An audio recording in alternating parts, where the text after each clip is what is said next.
Injil Matius pasal yang ke-18 ayat yang pertama sampai ayat yang ke-5. Perikop teks dikatakan di sana, siapa yang terbesar dalam kerajaan surga. Pada waktu itu datanglah murid-murid itu kepada Yesus dan bertanya, siapakah yang terbesar dalam kerajaan surga? Maka Yesus memanggil seorang anak kecil dan menempatkannya di tengah-tengah mereka. Lalu berkata, aku berkata kepadamu, sesungguhnya jika kamu tidak bertobat dan menjadi seperti anak kecil ini, kamu tidak akan masuk ke dalam kerajaan surga. Sedangkan barang siapa merendahkan diri dan menjadi seperti anak kecil ini, dialah yang terbesar dalam kerajaan surga. Dan barang siapa menyambut seorang anak seperti ini dalam namaku, ia menyambut aku. Haleluya. Di hadapan para rasul, para murid Yesus pada waktu itu, mereka semua berebut menjadi besar. Mereka berebut kekuasaan, mereka berebut menjadi orang yang signifikan, orang yang populer, orang yang ngetren, orang yang dikenal, orang yang besar di dalam kerajaan surga. Dan ini memperlihatkan zaman juga di mana Anda dan saya ketika manusia ingin menjadi besar. Dan Yesus mengajarkan caranya. Ketika para muridnya datang dan bertanya kepada dia. Dan Anda harus mengerti bahwa para rasul ini adalah orang-orang yang nantinya akan menjadi penulis perjanjian baru, penulis Alkitab yang Anda pegang saat ini. Mereka berebut posisi, berebut jabatan, berebut kepentingan, kuasa dan pengaruh. Dan ajaran Yesus ini sangat penting, bukan hanya bagi para rasul pada waktu itu, tetapi juga bagi Anda dan saya akan kaitkan relevansinya di dalam kehidupan Anda dan saya di zaman now. Karena tidak lama lagi setelah pengajaran Yesus ini, para rasul akan diperhadapkan pada berbagai tantangan, berbagai cobaan, berbagai ujian di dalam penyebaran Injil, di dalam pelebaran kerajaan Allah di muka bumi, di dalam menggenapi panggilan Tuhan dalam kehidupan mereka. Mereka akan diperhadapkan pada penderitaan, kesakitan, kerugian, dan hal-hal yang tidak mengenakkan kedagingan mereka. Kita tahu dari sejarah bagaimana akhir kehidupan daripada para rasul utama. Kita lihat Petrus disalibkan terbalik. Andreas, dia disalib pada salib yang berbentuk X di Yunani. Yakobus dipenggal oleh Herodes. Yohanes diasingkan ke Patmos, lalu mati di Turki. Bartolomeus atau Nathanael, dia dicambuk di Turki. Matius mati oleh pedang di Ethiopia. Matias, dia dirajam dan karena tidak mati maka dipenggal kepalanya. Thomas ditombak di India dan seterusnya. Para rasul setelah Yesus naik ke surga, mereka akan menghadapi hari-hari yang jahat, hari-hari yang buruk di mata dunia. Karena itu Yesus sebelum melepas mereka ke pelayanan berkata, kalau engkau mau menjadi besar, engkau harus menjadi seperti anak kecil. Sehingga apapun yang kau alami tidak akan membuat engkau stres, tidak akan membuat engkau tertekan, tidak akan membuat engkau depresi. Barangkali pengajaran Yesus inilah yang menjadi momen yang selalu dibayangkan, yang selalu ada di benak para rasul ketika mereka disiksa, ketika mereka didera, ketika mereka dipenjara, ketika mereka mengalami penganiayaan di dalam menjalani panggilan Tuhan dalam kehidupan mereka. Mereka melewati hari-hari yang gelap bukan karena mereka ada di luar kehendak Tuhan, tetapi karena mereka sedang melakukan kehendak Tuhan. Membayangkan anak kecil yang hidup tanpa beban, tidak ada kekhawatiran, tidak pernah lelah, tidak ada yang namanya stres, tidak menyimpan kepahitan, tidak pesimis, bahkan cepat melupakan kekecewaan. Ini menjadi pengajaran yang sangat penting, bukan hanya bagi para rasul pada zaman itu, juga bagi Anda dan saya. Kalau kita mau menikmati hidup ini, kalau kita mau bisa menjaga keseimbangan, sehingga dalam kehidupan kita di hari-hari yang semakin sukar ini, kita tidak menjadi stres, kita tidak menjadi tertekan, kita tidak menjadi depresi, tetapi kita bisa menikmati setiap momen dalam perjalanan hidup kita. Pertanyaannya, apakah kita masih memiliki hati seperti anak kecil? Setelah sekian tahun ikut Yesus, atau apakah kehidupan sudah melelahkan kita? Kehidupan sudah mengeraskan hati kita? Beberapa waktu yang lalu ada sebuah sungai di Swiss yang menjadi terkenal tiba-tiba. Namanya Sungai Are. Ya kan? Kalau Anda belajar tentang Sungai Are, saya belum pernah ke sana. Satu hari saya berdoa, saya diberikan kesempatan oleh Tuhan untuk bisa ke sana. Sungai yang sangat-sangat indah. Panjangnya hampir 300 km. Sungai terpanjang di Swiss. Kalau Anda menyusuri sungai ini, sekali lagi saya hanya baca di berita karena saya belum pernah ke sana. Kanan kirinya begitu indah pemandangannya. Di hadapan Anda bisa melihat pegunungan yang begitu luar biasa, karya Tuhan. Anda akan kagum akan karya tangan Tuhan ketika Anda menyusuri Sungai Are. Dan saya percaya kalau Anda diberikan kesempatan untuk berenang di sungai itu pun, Anda akan menikmati keindahan Sungai Are. Tetapi satu hal buruk terjadi. Dan Anda tahu netizen Indonesia dengan etikanya yang luar biasa, bagaimana menghancurkan reputasi Sungai Are. Hanya satu kejadian buruk merusakkan reputasi sungai yang begitu indah dengan pemandangan yang spektakuler. Kalau Anda tidak hati-hati dalam kehidupan ini, satu kejadian buruk bisa merusakkan perjalanan hidup Anda yang 99% baik adanya dan indah adanya bersama dengan Tuhan. Hanya karena 1% Anda harus hati-hati. Hanya karena ada satu korban jiwa di sungai itu, bukan berarti sungai itu buruk. Bukan berarti sungai itu tidak bisa lagi dinikmati. Tidak seharusnya orang bisa berbahagia di sungai itu. Para rasul, seiring dengan berjalannya waktu, mereka memperhatikan pengalaman hidup mereka. Bersama dengan Yesus 3,5 tahun, mereka melihat banyak sekali tanda heran, mujizat. Tapi begitu Yesus naik ke surga, mereka sekarang berhadapan sendiri. Dan mereka mulai mengamati di sekitar kehidupan mereka hanya ada kesakitan, hanya ada penderitaan, hanya ada tantangan, hanya ada masalah, hanya ada siksaan, hanya ada penjara, hanya ada kelaparan, hanya ada tantangan dan kejahatan. Pertanyaan yang harus selalu mereka renungkan adalah, masihkah aku memiliki hati seperti anak kecil?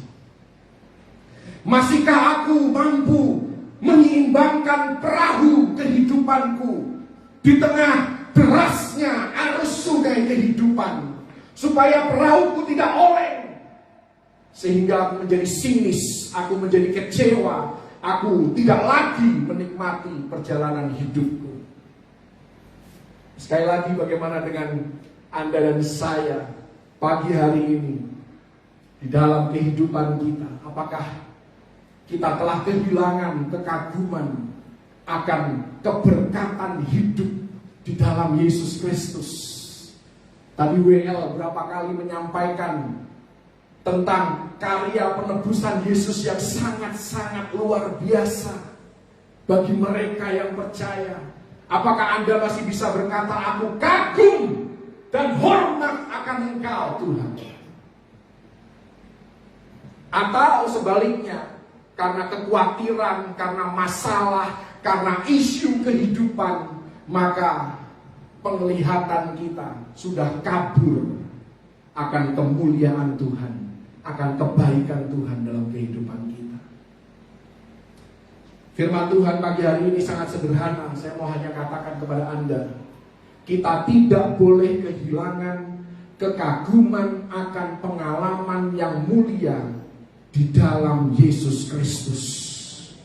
Belas kasihannya, anugerahnya, kuasa darahnya yang senantiasa menyucikan dan menguduskan kita. Bahkan sebelum Anda mengakui dosa Anda, kuasa darah Yesus itu menyucikan Anda. 1 Yohanes 1 ayat 7. Ya kan? Makanya Anda itu bisa masuk surga sekalipun hidup Anda tidak sempurna, karena darah Yesus yang mengalir dalam kehidupan kita itu senantiasa selalu membersihkan kita, menguduskan kita, menyucikan kita. Bukan berarti terus Anda tidak perlu mengakui dosa Anda, karena Alkitab jelas katakan jika Anda mengakui dosa Anda, maka Dia Allah yang setia dan adil. Amin. Tetapi jangan pernah kehilangan kekaguman akan anugerah dan belas kasihan Tuhan. Tidak peduli apa yang sedang terjadi di dalam kehidupan kita saat ini, ada sesuatu yang selalu dapat kita syukuri. Amin. 1 Korintus 14 ayat yang ke-20. Mari kita dengar nasihat Rasul Paulus bagi orang percaya. Saudara-saudara, janganlah sama seperti anak-anak dalam pemikiranmu. Jadi ini sudah jelas ya, menjadi seperti anak kecil bukan berarti terus Anda ya pemikirannya seperti kekanak-kanakan, bukan itu maksudnya. Jadilah anak-anak dalam kejahatan, tetapi orang dewasa dalam pemikiran. Jadi Tuhan mau kita bertumbuh, itu sudah pasti. Kerohanian kita, cara berpikir kita, cara pandang kita harus bertumbuh. Tetapi masalah hati, kita harus memiliki hati seperti anak kecil. Terhadap tidak mau mengampuni, jadilah seperti anak-anak. Itulah kira-kira maksud daripada nasihat Rasul Paulus. Anak-anak itu kalau lagi mainan, mereka bisa berebut sebuah mainan yang sama. Mereka bisa pukul-pukulan, mereka bisa nangis sama-sama. Tapi berapa menit kemudian mereka bisa duduk sama-sama, main-mainan yang tadinya mereka rebutkan, dan mereka bisa saling ketawa satu sama lain, seolah-olah tidak pernah terjadi apa-apa. Itulah dalam hal pengampunan kita harus menjadi seperti anak-anak. Gampang untuk move on anak-anak itu. Amin. Inilah cara menikmati hidup. Jagalah keseimbangan. Benar bahwa kita harus waspada, kita harus bijak dalam berbagai isu kehidupan. Tetapi saya mau katakan, kita tidak harus selalu negatif. Kita tidak harus selalu sinis. Amin. Kehidupan ini bukan selalu, oh ini bahaya, oh itu tidak boleh dilakukan, ini kurang, itu kurang, ini salah, itu salah. Tidak selalu. Cara pandang Anda jangan hanya melihat apa yang tidak ada, apa yang kurang, apa yang tidak sempurna, apa yang salah. Nikmati kehidupan ini secara utuh seperti yang Tuhan mau. Karena 1 Timotius 6 ayat 17, Anda perhatikan bagian kedua, bagian B daripada ayat ini. Ayat ini jarang diulas karena seringkali 1 Timotius 6 ini selalu dikatakan, peringatkanlah kepada orang kaya. Begitu kan, itu yang ditekankan. Tidak boleh cinta akan uang. Tetapi 1 Timotius 6:17b dikatakan di sana, Tuhan menciptakan segala sesuatu. Untuk apa? Untuk kita nikmati. Untuk kenikmatan kita. Banyak hal baik dalam kehidupan kita yang Tuhan kasih untuk kita nikmati. Bukan untuk kita hancurkan, bukan untuk kita kritik terus menerus, bukan untuk kita cari-cari kekurangannya. Zaman dulu kalau Anda sudah menjadi orang Kristen yang cukup lama, Anda tahu perkembangan kekristenan zaman dulu. Orang Kristen, saya mau katakan, cenderung legalistik, ya kan? Tidak boleh ini, tidak boleh itu, tidak boleh nonton, ya kan? Dan kalau yang perempuan tidak boleh berdandan terlalu cetar, ya kan? Kalau rambut kayak Ibu Foni mungkin sudah dapat kritikan zaman dulu, saudara, ya kan? Cetar, menggelegar, begitu kan?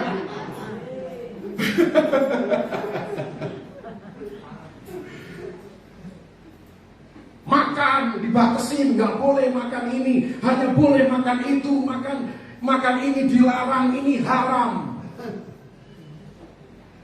Kalau makan ini bisa masuk neraka nanti. Sangat-sangat legalistik. Seolah-olah kalau kita tidak menomorsatukan gereja dan ibadah, hidup Anda itu kedagingan pasti. Bukan berarti saya katakan bahwa ibadah dan gereja tidak penting. Tetapi saya tahu juga bahwa kehidupan ini terkadang-kadang ada sesuatu yang terjadi secara mendadak yang menghalangi kita bisa datang ke gereja, menghalangi kita untuk bisa beribadah. Dan menurut saya sih, saya nggak tahu ya penilaian hamba Tuhan yang lain, menurut saya sih ya oke-oke saja, ya kan? Cenderung legalistik. Kalau Anda menjadi Kristen yang sudah cukup lama, kita pernah hidup di era itu. Semuanya tidak boleh. Jarang kita dikasih tahu yang boleh. Yang boleh itu cuma doa dan beribadah, seolah-olah. Yang lain itu salah dan tidak sepatutnya dilakukan oleh orang Kristen.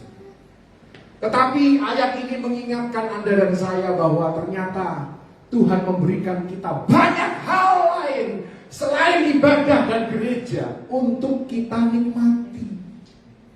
Keluarga Tuhan kasih kepada Anda dan saya untuk kita nikmati. Amin. Pekerjaan dikasih Tuhan kepada Anda dan saya untuk kita nikmati. Haleluya. Jadi kalau memang waktunya Anda rekreasi, waktunya Anda dengan keluarga, tidak perlu Anda merasa bersalah. Haleluya. Anak kecil itu mana ada sih rasa bersalahnya? Hampir nggak pernah rasa bersalah, kecuali mereka sudah mulai dewasa ya.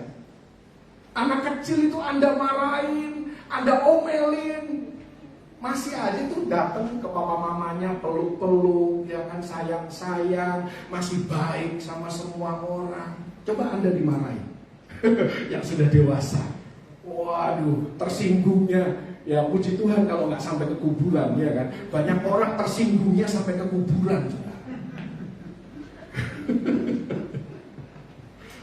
Makanya Yesus berkata, jadilah seperti anak kecil dalam hal-hal negatif, terhadap hal-hal yang jahat. Jadilah anak-anak, tapi dalam cara berpikir jadilah dewasa. Amin. Nikmati keindahan sungai kehidupan. Dan Anda harus mengerti bahwa sungai kehidupan itu adalah Yesus sendiri. Segala sesuatu akan lebih dapat dinikmati ketika Anda berjalan bersama dengan Yesus. Bukan berarti semuanya akan berjalan dengan lancar dan sesuai dengan harapan kita. Bukan berarti tidak ada aral melintang. Tetapi segala sesuatu akan lebih indah kalau kita bersama-sama dengan Yesus. Haleluya. Karena itu jaga keseimbangan hidup. Dan inilah yang Tuhan sampaikan kepada para rasul ketika mereka berebut kekuasaan, berebut kebesaran. Yesus katakan jaga keseimbangan. Nikmati saja hidup ini. Tidak perlu selalu menonjolkan ambisimu, tapi selaraskan dengan panggilan Tuhan, selaraskan dengan kehendak Tuhan di dalam kehidupan. Karena ambisi kita dengan kehendak Tuhan belum tentu sama. Amin. Dalam Matius 10 ayat yang ke-16, Yesus juga berbicara tentang keseimbangan hidup. Dia tahu masa depan para muridnya. Lalu dia katakan, lihat, aku mengutus kamu seperti domba ke tengah-tengah serigala. Sebab itu hendaklah kamu cerdik seperti ular dan tulus seperti merpati. Ini bicara keseimbangan. Anda tidak bisa hanya cerdik doang. Kalau Anda terlalu cerdik, nanti lama-lama jadi culas. Tapi Anda juga harus memiliki hati, motivasi hati yang benar, yang tulus, seperti merpati. Dua-duanya harus kita miliki. Terjemahan lain katakan begini, saudara, tetap waspada. Ini adalah pekerjaan yang berbahaya. Aku menugaskanmu, kamu akan seperti domba yang sedang melewati sekawanan serigala. Jadi jangan menarik perhatian pada dirimu sendiri. Jadilah cerdik seperti ular dan tidak agresif seperti merpati. Tidak agresif artinya jaga hati kita dengan segala kewaspadaan. Jangan pelihara ketersinggungan, jangan pelihara kepahitan. Itu artinya tidak agresif. Tentu dalam mengejar mimpi daripada Tuhan, kita harus agresif. Amin. Melakukan panggilan Tuhan, kita harus agresif. Tapi di dalam perasaan kita, jangan namanya tersinggung itu manusiawi, tapi jangan pelihara ketersinggungan itu. Jangan izinkan ketersinggungan itu berkembang menjadi dengki, menjadi kepahitan dalam kehidupan kita. Kalau kita mau hidup seperti anak kecil, Tuhan mau kita hidup dengan keseimbangan. Kenapa? Supaya kita tidak mengalami kejenuhan. Orang jenuh karena tidak seimbang hidupnya. Hidup seperti anak kecil, memiliki hati seperti anak kecil, apapun yang terjadi dalam hidup ini. Anak kecil itu mudah dibahagiakan. Anak kecil itu suka berpetualang, mencoba sesuatu yang baru. Lakukan sesuatu yang baru, pergi ke restoran yang Anda belum pernah pergi sebelumnya. Saya dulu paling susah, saudara, kalau diajak istri saya pergi ke restoran yang saya tidak pernah pergi. Saya maunya ke tempat yang saya sudah tahu apa yang saya harus pesan, apa yang akan saya makan, apa yang bisa diharapkan dari restoran itu. Rupanya Tuhan kasih saya istri yang suka berpetualang.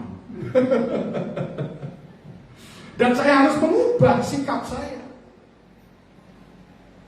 Anak kecil itu menikmati perjalanan hidupnya. Dia bahkan tidak tahu kapan siang, kapan malam, ya kan? Yang tahunya dia cuma main aja, having fun dalam kehidupan mereka. Yesus mau Anda dan saya hidup seperti itu, saudara. Tuhan gak mau Anda dan saya itu nangis terus dalam hidup ini. Bahkan Tuhan mau Anda ketawa lebih daripada menangis. Haleluya. Kalau zaman dulu kan semakin sering menangis semakin rohani gitu kan. Semakin miskin semakin rohani.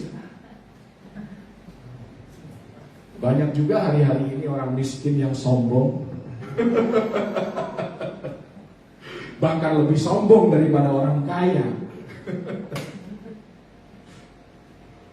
Roma 16 ayat 19, mari kita lihat kembali nasihat Rasul Paulus yang senada dengan 1 Korintus 14 ayat yang ke-20. Bagian yang terakhir dikatakan, supaya kamu bijaksana terhadap apa yang baik dan bersih terhadap apa yang jahat. Inilah keseimbangan hidup. Inilah yang harus kita hidupi. Bukan hanya melihat apa yang salah, bukan hanya melihat apa yang kurang, menghindari ini, menghindari itu, ini tidak boleh, itu tidak boleh. Hidup bukan cuma itu, saudara. Tetapi kita juga harus menikmati apa yang benar. Tadi dikatakan supaya kamu bijaksana terhadap apa yang baik. Artinya apa yang baik Tuhan mau kita nikmati juga. Apa yang baik dalam kehidupan kita. Keluarga kita adalah hal yang baik. Nikmati keluarga kita. Amin. Anak-anak kita adalah hal yang baik yang Tuhan berikan dalam kehidupan kita. Nikmati anak-anak kita. Haleluya. Istri diberikan oleh Tuhan. Nikmati istri kita. Haleluya. Demikian juga dengan suami tentunya. Persahabatan adalah hal yang baik. Nikmati persahabatan. Persekutuan, pertemuan ibadah seperti ini adalah hal yang dikuduskan oleh Tuhan sendiri. Nikmati, bijaksana terhadap apa yang baik, bersih terhadap apa yang jahat. Benar bahwa Tuhan mau kita mengarungi kehidupan dengan penuh kewaspadaan. Tetapi intinya kembali lagi, jangan lupa menikmati kehidupan. Jangan izinkan kehidupan membuat kita menjadi orang yang sinis, orang yang keras hati. Ada dua penjahat yang disalib bersama-sama dengan Yesus. Benar? Yang satu akhirnya bertobat. Yang satu lagi kondisinya sama semua. Tetapi entah kenapa dia telah mengizinkan kehidupan membuatnya begitu pahit, sehingga berhadapan dengan Yesus sendiri, berhadapan dengan belas kasihan Tuhan, berhadapan dengan kasih karunia Tuhan, dia tetap tidak mau berubah, tetap tidak mau bertobat. Entah apa yang terjadi dalam hidupnya, sehingga dia menjadi begitu keras hati terhadap pilihannya. Tuhan mau kita menikmati hidup supaya Anda tidak menjadi seperti penjahat yang mengeraskan hatinya terhadap Yesus. Orang bisa menjadi keras hati karena yang dia lihat dalam kehidupan ini hanyalah kesakitan, kerugian, masalah. Dan orang itu lupa untuk menikmati hidup. Makanya seringkali di zaman modern ini kalau ada orang yang suka ngomel-ngomel, bete, terus kan kita suka ngomong, ini orang kurang piknik, ya kan?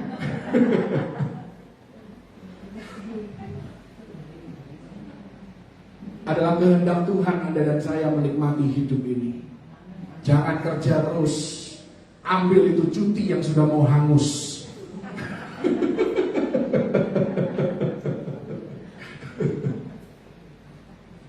Haleluya.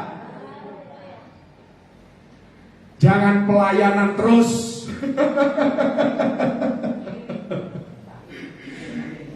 Sekali-sekali liburlah.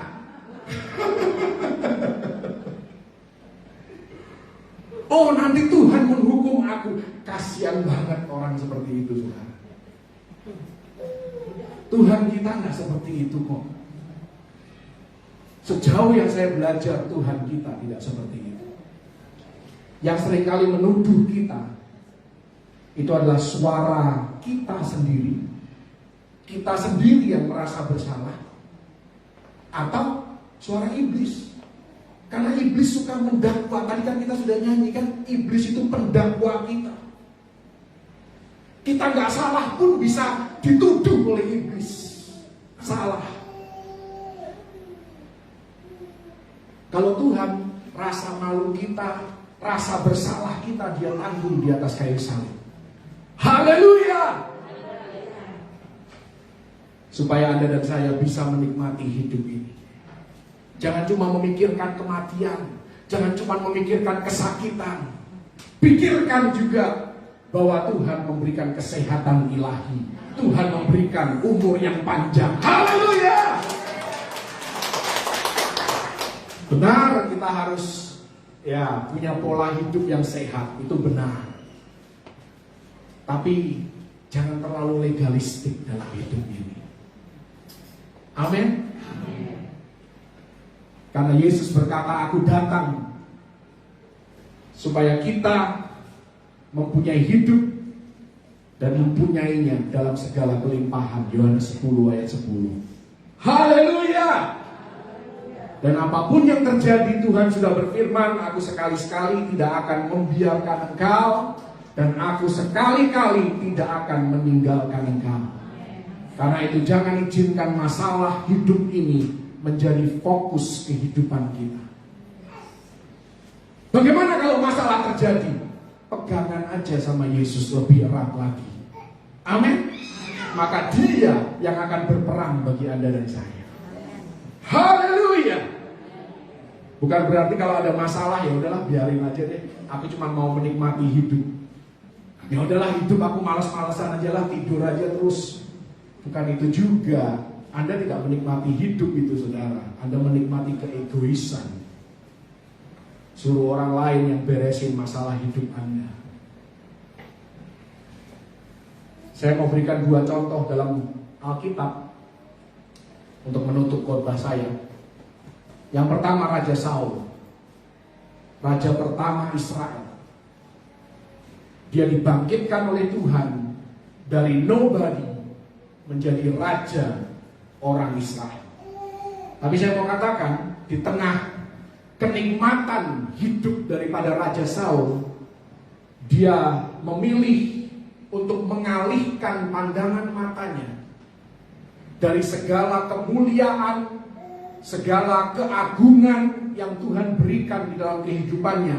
Karena dari nobody, Tuhan mengangkat Saul sedikit demi sedikit. Dan perjalanan hidupnya, grafik kehidupannya itu terus naik. Dari kemuliaan kepada kemuliaan yang semakin besar. Tetapi kemudian, apa yang terjadi? Daud mengalahkan Goliat. Dan dikatakan di dalam 1 Samuel 18 ayat yang ke-9, sejak hari itu Saul mendengki dan marah terhadap Daud.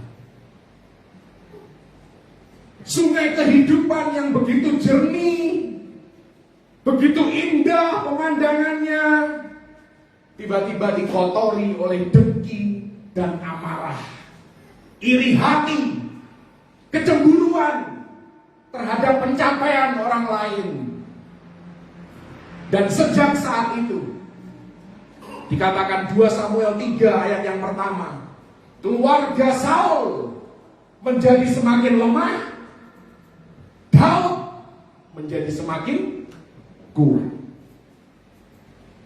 Anda mau menikmati hidup, jangan kotori hati Anda dengan sampah kehidupan. Maka Anda akan menikmati hidup. Tapi detik ketika Anda mulai membandingkan hidup Anda dengan hidup orang lain, apa yang Anda miliki, kenapa ya kok cuma punya segini? Anda mulai membandingkan dengan orang lain yang hidupnya terlihat lebih enak, lebih nyaman. Anda sedang membuat sungai kehidupan Anda menjadi keruh. Dan Anda tidak lagi menikmati kehidupan Anda. Anda tahu Daud kan? Daud hidupnya banyak masalah, bukan tidak bermasalah. Penuh dengan pergumulan. Tapi satu hal, apa yang membuat Daud itu menikmati hidupnya. Apa yang membuat Daud tetap menjadi orang yang berkenan di hati Tuhan? Karena dia selalu seperti anak kecil. Fokusnya selalu pada Tuhan. Setiap masalah yang dia hadapi, dia datang kepada Tuhan. Dia tidak pernah berhenti menulis mazmur. Dia tidak pernah berhenti menggubah lagu. Dia tidak pernah berhenti memuji Tuhan. Bahkan Mazmur 119 ayat yang ke-164 dikatakan 7 kali dalam sehari aku memuji-muji Tuhan. Anda beribadah 2 kali aja bangganya sudah luar biasa. Daud 7 kali dalam sehari aku memuji-muji Tuhan. Hidupnya penuh dengan pergumulan loh.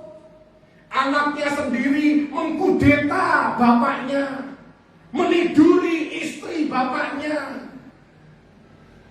Dan ketika anak ini mati, kalau kita Daud nih, anak kita kurang ajar, baru kurang ajar, gak sopan, ngejawabin papa mama kalau ngomong.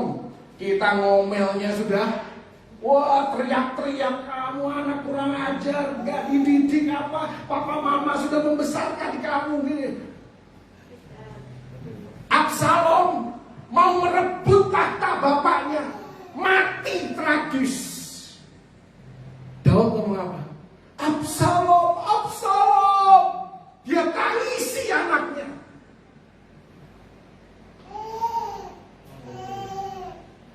Itulah orang tua yang tidak baper, saudara. Kalau orang tua yang baper, syukurin. Memang kau layak mati seperti itu. Kurang ajar lo sama bapak lo. Kuapat ya.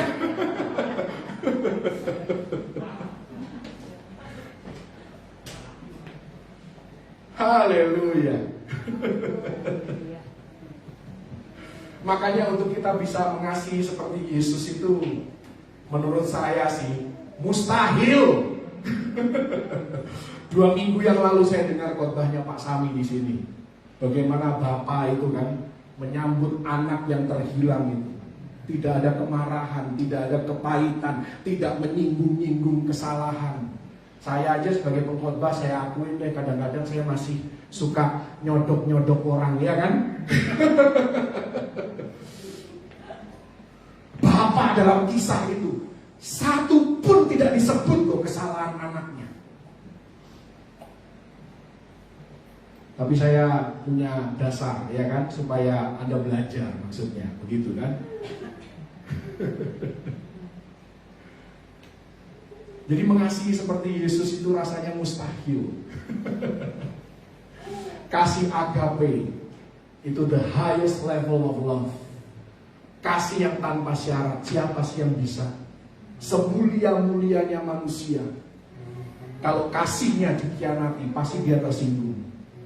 Tuhan enggak loh. Tuhan enggak. Adam dan Hawa jatuh dalam dosa. Mereka sembunyi dari Tuhan. Tuhan yang samperin. Coba kita punya anak, ya kan? Kita punya anak bermasalah nih misal, masuk kantor polisi misalkan, kita tahu dia yang salah, syukurin, biar urusin sendiri, biar tahu rasa, biar belajar. Yesus gak seperti itu, dia samperin Adam dan Hawa, dia cari. Kalau kita orang tua, gue udah gak mau lagi ngomong sama dia, gitu. Tuhan cari, dia masih kepengen ngobrol sama Adam. Dahsyat Yesus kita, haleluya.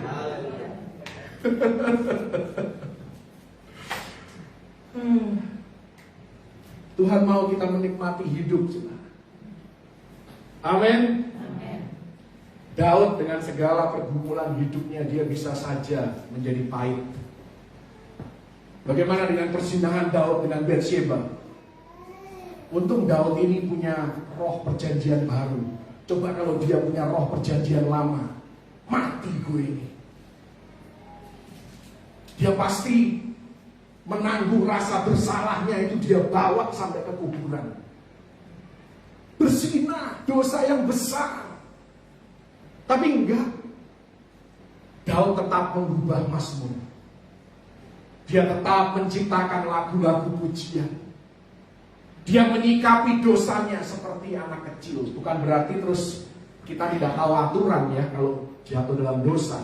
Kalau kita bersalah terhadap orang lain, saya tidak sedang mengajarkan Anda tidak tahu aturan. Tetap ada aturan-aturan sosial yang harus Anda lakukan. Anda minta maaf dan lain sebagainya. Tapi maksud saya di hadapan Tuhan, Daud ini seperti anak kecil. Dia tahu Tuhannya Maha Pengampun. Dia datang kepada Tuhan dan dia tidak lari dari Tuhan. Dia tetap mempersembahkan yang terbaik kepada Tuhan. Dan bagaimana Tuhan mengangkat dia. Sampai hari ini pun Ada dan saya masih menyanyikan mazmur-mazmurnya, masih mengingat, menghafal mazmur-mazmurnya. Haleluya. Bahkan suatu hari nanti Daud akan diangkat oleh Yesus menjadi wakil raja di atas segala raja di dalam kerajaan 1000 tahun. Wakilnya Yesus nanti Daud. Haleluya. Karena itu jalani hidup ini dengan hati seperti anak kecil. Jangan menjadi seperti Salomo. Salomo dalam Pengkhotbah 2 ayat yang ketiga. Yuk kita baca dulu ayatnya ya. Pengkhotbah 2 ayat yang ketiga. Ini terakhir saudara. Pengkhotbah 2 ayat yang ketiga. Salomo ini punya segala hal yang diinginkan oleh manusia zaman now. Dia katakan, aku menyelidiki diriku dengan menyegarkan tubuhku dengan anggur, sedang akal budiku tetap memimpin dengan hikmat, dengan memperoleh kebebalan. Sampai aku mengetahui apa yang baik bagi anak-anak manusia untuk dilakukan di bawah langit selama hidup mereka yang pendek itu. Aku melakukan pekerjaan-pekerjaan besar, mendirikan bagiku rumah-rumah, menanami bagiku kebun-kebun anggur. Aku mengusahakan bagiku kebun-kebun dan taman-taman, menanaminya dengan rupa-rupa pohon buah-buahan. Aku menggali bagiku kolam-kolam untuk mengairi dari situ tanaman pohon-pohon muda, dan seterusnya, dan seterusnya. Dia punya semuanya. Ayat 17, dia katakan apa? Aku membenci hidup. Bagaimana mungkin orang punya segala sesuatu yang diinginkan manusia? Dan pada akhirnya dia katakan, aku membenci hidup. Karena dia kehilangan hati seperti anak kecil. Kalau Anda baca kitab Pengkhotbah, kata di bawah matahari muncul 29 kali. Fokus matanya Salomo adalah pada materi di bawah matahari. Hidupnya tidak seimbang. Dia cuma peduli dengan materi, dan materi, kekayaan, keuangan, popularitas, hawa nafsu, kedagingan, keduniawian, semuanya. Tapi dia lupa satu hal yang jasmani pun harus diseimbangkan dengan hal yang rohani. Karena itu jangan cuma fokus pada hal-hal jasmani. Kalau Anda mau menikmati hidup, Anda juga harus punya kehidupan rohani. Jangan cuma fokus pada hal-hal di bawah matahari, tetapi Anda juga harus fokus menikmati kebaikan Tuhan, punya hubungan yang intim dengan Tuhan, memuji-muji Tuhan, bertumbuh secara rohani. Makanya tidak heran Salomo dalam hidupnya dia bilang, semua sia-sia. Punya rumah sia-sia, punya istri sia-sia, punya pekerjaan sia-sia, semuanya sia-sia. Kalau saya nggak mau punya gembala sidang seperti Salomo. Punya rumah sia-sia, ya kan, bekerja sia-sia, semuanya sia-sia, saudara. Hidupnya sinis banget. Sinis banget, saudara. Yang menyedihkan kadang-kadang orang pakai ayat Salomo ini karena dia nggak punya duit, dia bilang semuanya sia-sia. Karena dia nggak punya duit, dia bilang sia-sia. Dia nggak suka orang lain yang menikmati banyak hal dalam hidupnya, dia bilang sia-sia itu. Karena dia nggak mampu. Itu salah juga, saudara. Bukan itu maksud Salomo. Karena Salomo ini salah fokus, makanya dia bilang semuanya sia-sia. Bukan berarti Anda bekerja sia-sia, Anda punya rumah sia-sia, Anda punya mobil sia-sia. Bukan itu. Bagaimana Anda bisa hidup kalau tanpa semua itu? Punya keluarga sia-sia. Haleluya. Intinya adalah kitab Pengkhotbah mengajarkan bahwa tidak ada yang salah dengan materi, tetapi sumber sukacita kita tidak ada pada hal-hal yang bersifat materi. Karena sumber sukacita kita adalah Yesus sendiri. Haleluya. Itu maksudnya, bukan berarti semuanya sia-sia. Tuhan menciptakan segala sesuatu untuk Anda dan saya nikmati. Karena itu saya lebih suka punya gembala sidang seperti Daud. Dan puji Tuhan, gembala sidang kita seperti Daud, ya kan, suka memuji, menyembah Tuhan, ya kan, dalam keadaan apapun, ayo nyanyi, ya kan, ayo bersukacita, ayo nari. Tuhan mau kita hidup seperti itu. Haleluya. Jadi bagaimana menikmati hidup? Satu, fokuslah pada kebaikan Tuhan. Kedua, pujilah Tuhan sekalipun hidup kita tidak sempurna. Sama seperti Daud. Tiga, jangan pernah kehilangan hati seperti anak kecil. Yang keempat, jadikan Yesus Kristus pusat kehidupan kita dan jangan fokus hanya pada materi di bawah matahari. Yang kelima dan yang terakhir, jaga hati supaya tidak dipenuhi dengan sampah kehidupan, amarah, dengki, kepahitan, dan lain sebagainya. Maka Anda dan saya akan menikmati hidup yang berkelimpahan. Amin. Tuhan Yesus memberkati.